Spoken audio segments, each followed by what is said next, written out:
I'm back. No, I've been here all the time. Tim's with us. You've seen Tim a few times. He's over in London. He's a professional inventor. He's been doing this for a long time, folks. Tim, when did you start inventing? I mean, you were in school when you were inventing, weren't you? Yeah, I was doing my A levels, so I guess I must have been 16, 17 years old when it happened to be that the examiner for my A levels was on the patent board, and he encouraged me to apply for a patent for my design technology project. So Okay. yeah, a number of years. Yeah, and what happened? You actually came up with an invention that actually changed the industry, didn't you? It did, yeah. It's just as surprising to myself as anyone else. It's a shoe, and it's called Vivobarefoot. And it really just started out because I needed a different kind of shoe to overcome a sports injury. I love playing tennis, and when I was a teenager, I used to play tennis every day. I twisted my ankles maybe like a dozen times, and I just really felt like the shoes that I was wearing, all the tennis shoes on the market, were not right for me, and I wanted something that was very thin to help me with my footwork and help me overcome this injury. And yeah, one thing led to another, and I ended up licensing it. And changing a whole category that product sells around the world, doesn't it? Yeah, I mean, I was driven by my own personal need, but it turned out that other people have similar problems with footwear. So, I mean, we launched this product in 2003, and the first few years were very quiet, very modest. And then around about 2011, we had some, amazing marketing with a book called Born to Run that came out. And suddenly a spotlight was thrown onto this whole category, and a lot of companies jumped on board and made, Okay. their version of the barefoot shoe. Yeah, it's really developed a very loyal following, and now, the product is selling better than ever. Well, congratulations. That's a big deal. Did you expect that at such a young age you'd get a hit right out of the gate? No, and it's one of those things that like all the, other students, the tutors at the college, no one was really, pointing at that product saying it was going to be that big a hit. And I didn't expect it either. I mean, my major aim was to overcome my own injury. And yeah, so it's a surprise. I mean, I don't think you can really predict things like this. I don't think you can either.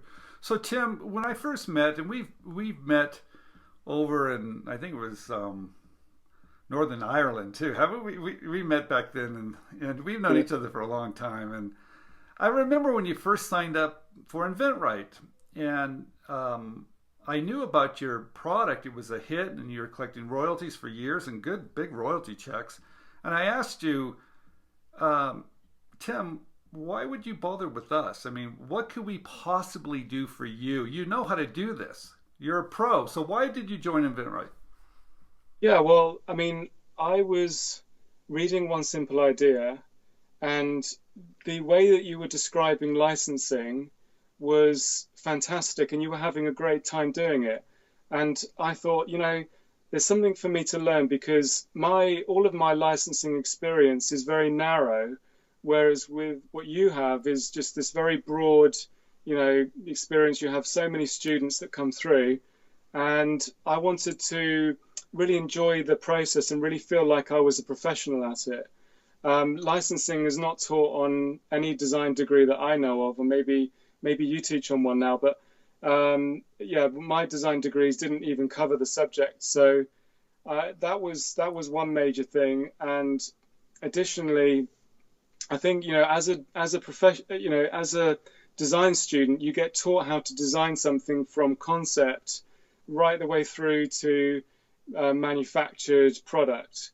And in some ways, it's best to let the licensee take care of a lot of that development because you're putting too much risk into one idea if you develop it all the way through. So it really took something for me to let go of all the detailed design, and that's what inventRight helped me with. And in order to show as many products as possible, you really have to just come up with something, get it to a point where you've got some really good marketing and a good rendering, Okay. and then you just pitch it, and that's quite difficult to do for someone who's a design student, design graduate. Yeah, because you've been taught to worry about all the little details, haven't you? Oh yes, And not focus on the big benefit of the idea first. Okay. yeah, Okay. Yeah.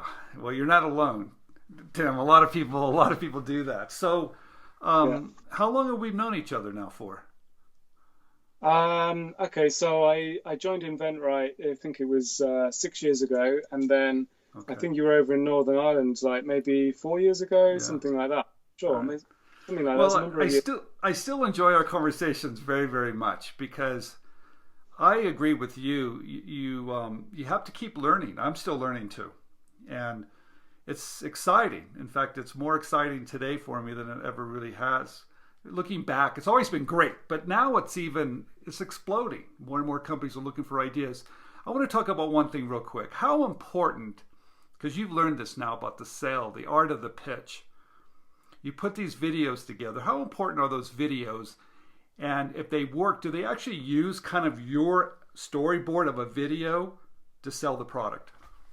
Yeah, I think it's crucial. I always felt like marketing was the missing thing that most designers really need some decent marketing, but I never felt that I was that good at it. And what I learned at inventRight was to kind of copy the format, not necessarily the message, but copy the format. So in my videos, what I often do is for about 9 or 10 seconds, I show a problem, and then I immediately show the solution, which is the DRTV format. If you've ever seen a DRTV commercial, they all use that same formula. So I started using that, and that's what I did for the mandolin that I licensed to Joseph. And when they put the video on the website, they actually used the same format and repurposed my video to launch, and it got some great feedback. So yeah, it's definitely a format that works. It communicates very quickly. Tim, what a pleasure. Thank you for coming on. And I'm excited about all the things that you're licensing. And I'm looking forward to the next one because you're killing it now. So congratulations. Oh, thank you. Me too. Yeah, it's been a pleasure, Stephen. Thanks.